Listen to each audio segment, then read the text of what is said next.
chers motonautes, bienvenue pour un nouvel essai sur motonet.com, l'essai d'une MT-09. Alors vous allez me dire, oh là Mathieu, on a déjà testé la MT-09, vous n'avez pas tort. Au printemps, on avait testé la version standard qui a été profondément revue en 2024, qui a été civilisée, d'autres diront polissée. Cet été, on a testé avec Alexandre, mon collègue, mon cher collègue, la version SP qu'on a opposée à la Street Triple 765 RS. Je vous recommande vraiment d'aller voir ou revoir ce duel, sachant que cette MT-09 ne change pas par rapport à la standard. C'est le même moteur, c'est la même partie cycle, c'est les mêmes évolutions, mais elle arrive dans une version YAMT, Y-AMT. Pourquoi Y pour Yamaha, fastoche, ensuite AMT pour Automated Manual Transmission. Et oui, c'est une grande première, je pèse mes mots, c'est une révolution dans la gamme Yamaha. C'est la toute première moto automatique. Vous allez me dire, ouais mais en 2006, il y a une FJR qui était sortie, une 1300 AS, avec une boîte robotisée, un peu comme celle-ci. Sauf que ouais, cette FJR, elle ne passait pas les rapports toute seule. Oui, elle baissait les rapports, elle évitait les sous-régimes si besoin était, mais elle ne les montait pas. Donc elle avait ce statut de semi-automatique qu'elle a conservé jusqu'en 2020, à la sortie du catalogue. Et depuis, Yamaha n'avait pas retenté sa chance sur ce segment qui a été pas mal accaparé par des concurrents, des rouges venus de Tokyo. Et c'est d'ailleurs ça qui a titillé Yamaha, puisqu'ils se sont aperçus que dans les mix de vente de motos à double embrayage, vous voyez de quoi je veux parler, il y avait 55% des motos qui étaient avec un double embrayage et 45% avec une boîte mécanique. Donc Yamaha a considéré que le marché était peut-être mûr pour ce type de machine-là. Deuxième raison, les clients, qu'on l'aime ou pas, aiment les motos de plus en plus sophistiquées avec de plus en plus de puces dans l'argumentaire de vente. Et la YAMT, je vais l'appeler comme ça, elle gagne une puce supplémentaire grâce à ce dispositif. Enfin, dernier point et pas des moindres à mon avis, c'est que la génération qui arrive, les motards, c'est une génération digitale comme on dit. Et du coup, peut-être qu'ils ont envie de flemmarder un petit peu plus, d'utiliser une moto qui soit plus facile, plus évidente d'accès, plus agréable aussi peut-être. Et aujourd'hui, on peut faire un parallèle avec les autos. Yamaha nous l'a glissé. C'est vrai, aujourd'hui quand on achète une voiture sportive, une supercar, on n'imagine pas prendre une boîte conventionnelle avec un levier de vitesse à côté. Non, ce qu'on veut c'est des palettes derrière le volant. Et ben, peut-être que dans 20 ans, les motards sportifs demanderont uniquement des motos à gâchette, comme c'est le cas ici. Concrètement, qu'est-ce qui distingue cette moto de la MT-09 standard? Au niveau des coloris et de la déco, absolument rien. Donc faites peut-être attention lors des prochains achats d'occasion. Il y a la version 35 kW qui sera limitée ensuite à 95 chevaux, mais qui ne développera jamais les 119 chevaux. Donc déjà ça, c'était un premier point à surveiller. Et puis ensuite, il ne faut pas acheter non plus une Yamaha automatique à la place d'une mécanique. Il y a quand même de gros indices qui permettent de les différencier, cela dit, esthétiquement. C'est à gauche l'abandon du levier. Donc clairement, si vous êtes amateur de stunt et de figures un peu excentriques, cette moto ne vous intéressera pas. Et cette vidéo, a priori, pas trop non plus. Et puis, il n'y a pas que le levier qui a disparu, il y a aussi le sélecteur.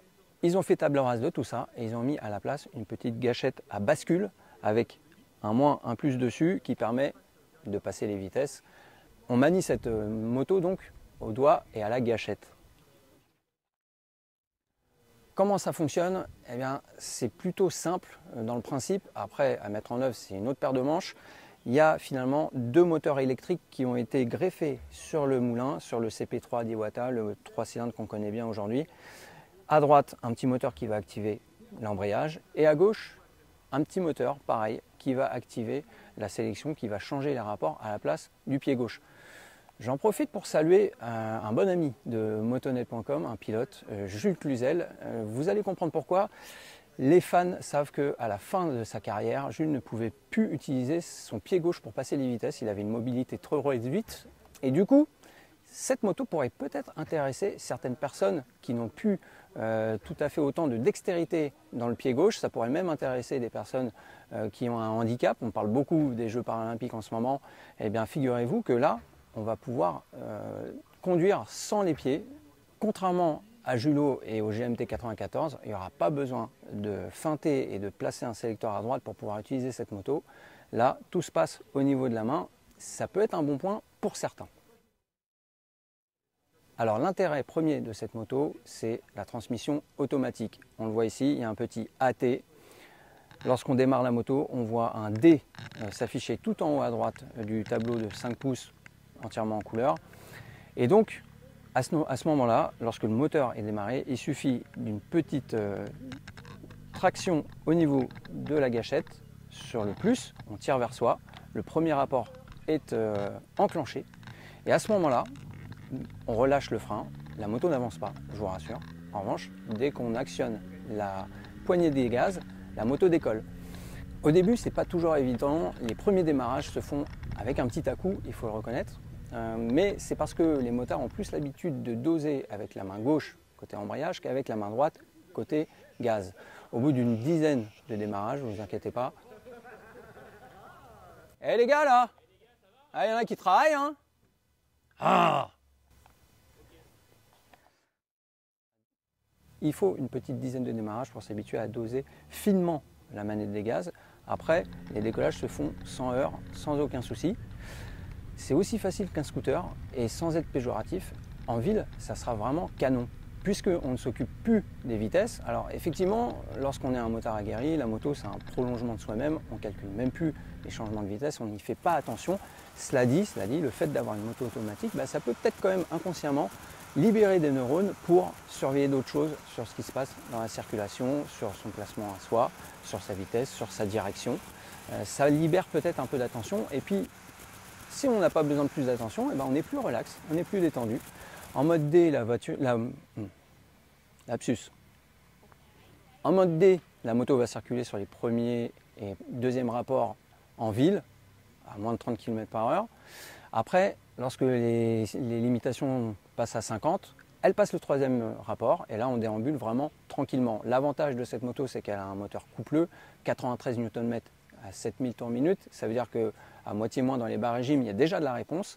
Et du coup, on s'en satisfait pleinement pour une utilisation quotidienne tranquille, on va dire.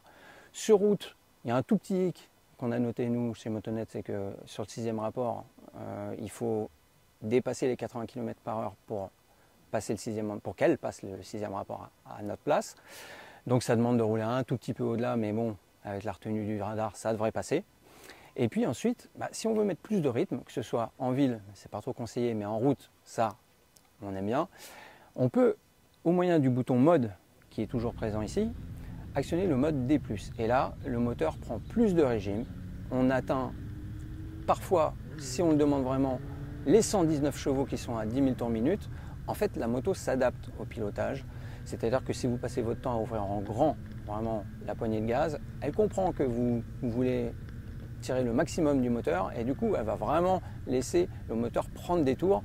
On a vu par exemple sur petite route qu'elle restait sur le deuxième rapport aux alentours de 100-110 km/h. Donc vraiment là, on exploite tout le potentiel du moteur, c'est vraiment très satisfaisant. Satisfaisant aussi pour certains, la présence d'un frein moteur qui est plus présent puisqu'elle rétrograde moins tôt qu'en mode D. Nous, après, pour être tout à fait franc, ce mode D+, nous a moins convaincu que le D. Je m'explique. Le D, il est vraiment coolos, tranquille, et c'est fantastique pour une utilisation au quotidien. Après, le D+, pour une utilisation sportive, on n'est pas véritablement en symbiose, comme le dit Yamaha, puisque la moto, jusqu'à présent, n'arrive pas à anticiper l'arrivée d'un virage, à anticiper une prise d'angle, une sortie, une accélération. Et donc là, qui mieux que le pilote aujourd'hui pour changer les vitesses? Du coup, Yamaha a la réponse, on repasse en mode manuel, MT, ici. Ce qu'on récupère aussi au passage, ce sont les modes de conduite, puisqu'on s'aperçoit en fait, en passant en mode manuel, que le mode automatique était en mode street. Rappelez-vous, le mode street, c'est un mode déjà relativement péchu, mais qui ne donne pas accès à tout le potentiel du CP3. Cette fois, en mode manuel, on va pouvoir, avec le bouton mode, passer le mode sport et là, véritablement bénéficier de toute la réactivité du bloc d'Iwata et se faire plaisir véritablement. On se fait plaisir aussi, pourquoi? Parce qu'on passe les vitesses quand on le veut, quand on le souhaite, quand on en a besoin et de manière très efficace. Que ce soit en mode automatique ou en mode manuel, les passages de vitesse se font en 1/10 de seconde d'après Yamaha. Pour nous, c'est un battement de cils, c'est vraiment imperceptible. Il n'y a guère qu'en mode automatique où, puisque c'est la moto qui dirige, le pilote a un peu l'impression d'être un passager, donc il va être un petit peu ballotté, mais aucun risque quand on est en duo de se taper le casque. Là, pour le coup, la moto fera bien mieux que certains débutants ou certains pilotes aguerris qui ne sont pas très attentifs ou un peu maladroits. Les passages de vitesse se font tout en douceur, c'est un très bon point. Attention, il y a quelques petits trucs à savoir au sujet de cette moto qui est conventionnelle. Il y a une boîte qui est motorisée, qui n'est pas automatique. Il n'y a pas de double embrayage, c'est vraiment le même moteur que celui-là standard. En revanche, il y a quelques situations dans lesquelles on n'est pas exactement sur une MT-09 standard. Je m'explique. Par exemple, quand on démarre le moteur, qu'on est au point mort, on ne va pas pouvoir faire un rupteur. Alors, il y en a que ça va beaucoup décevoir, ceux qui sont habitués aux concentrations et d'aller faire les kékés avec leurs copains au bol d'or ou que sais-je. Eh bien, quand on accélère au maximum, la moto est bridée à l'oreille environ 3500-4000 tours minute. Donc, pas possibilité de faire de bruit. En revanche, lorsqu'on montre sa moto à ses petits copains, justement, qu'on est autour, on va pouvoir enclencher la première vitesse sans être dessus. Contrairement à certains maxi scooters, vous ne savez peut-être pas, mais à 3 roues, qui demandent expressément à ce que l'utilisateur soit sur la selle, il y a un petit détecteur afin de ne pas pouvoir démarrer le scooter tout seul. Cette moto-là, si vous enclenchez le premier rapport et qu'un copain dit « Ah c'est bon, elle fonctionne là » et qu'il met coup de gaz, la moto elle est non seulement automatique, mais elle est autonome. Autonome, ouais, jusqu'à se manger la porte du garage ou le poteau dans la rue en face. Donc, soyez prudents, précautionneux lorsque vous montrez la moto et lorsque vous la faites essayer aussi à un ami, prévenez que ça a du répondant, ça a du couple et ça part tout de suite bien plus fort qu'un scooter. De même, lorsqu'on décide de garer sa moto, on a parfois un petit dévers, on a parfois envie de la sécuriser, vraiment. Donc cette Yamaha ne dispose pas de frein à main. Pourquoi? Parce que c'est un moteur conventionnel, comme je l'ai dit, et on a la possibilité de le laisser en prise, de le laisser avec le premier rapport engagé. Comment ça se passe? Le moteur tourne, on le coupe parce qu'on est arrivé à destination. Là, la moto a beau être en première, les roues sont libres parce que l'embrayage est débrayé. En revanche, si on veut la stopper définitivement, à ce moment-là, on n'a pas le choix, il faut couper le contact. Et à ce moment-là, la moto comprend que la première est enclenchée, le contact est coupé, la moto reste en prise. Plus possible de la bouger. Si vous voulez la bouger, pas besoin de démarrer le moteur puisque les petites unités électriques sont indépendantes du moteur thermique. Du coup, on a juste à mettre le contact, enclencher le point mort et bouger la moto. À ce sujet-là, c'est comme les moteurs classiques. Parfois, on a un peu de mal à trouver le point mort. À ce moment-là, pas besoin non plus de démarrer la moto. Il suffit juste de la bouger un peu en avant, en arrière et on retrouve le point mort, il n'y a pas de souci. Au niveau de l'entretien, Yamaha nous a certifié que les intervalles d'entretien n'étaient pas modifiés par ce dispositif. En revanche, parfois, il y aura peut-être une petite intervention du mécanicien à faire, mais ça sera, d'après le staff présent ici, pas fréquent et ça n'engendrera pas de surcoût, ou en tout cas pas du tout important. L'autre chose aussi, c'est que la boîte sera peut-être un petit peu mieux conservée que si on en a une utilisation un peu brutale. Donc ça, c'est plutôt un bon côté d'un point de vue mécanique. Et puis, d'un point de vue financier, eh ben, c'est plutôt pas mal. La hausse tarifaire par rapport à la MT-09 standard qui est à 10 799, je vous la fais à 10 008, eh bien, la hausse est de 500 €. Et donc, c'est plutôt raisonnable compte tenu de tout le travail qu'il y a eu à faire. Effectivement, Yamaha avait bien avancé avec son système YCCS de la FJR, dont je parlais en introduction, mais il y a quand même eu du boulot à faire pour la transformer en une version motorisée pleinement automatique.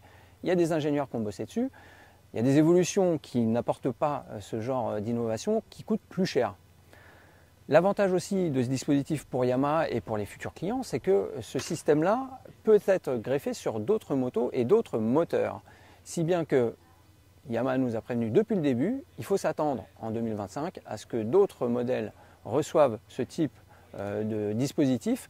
Ça sera particulièrement intéressant de notre point de vue pour une MT-07 par exemple, qui s'adresse en priorité aux débutants. C'est vrai que la MT-09 peut aller aux débutants avec la version A2, mais pour ceux qui veulent se faire la main sur une moto encore plus légère, un peu moins puissante, il y a la MT-07.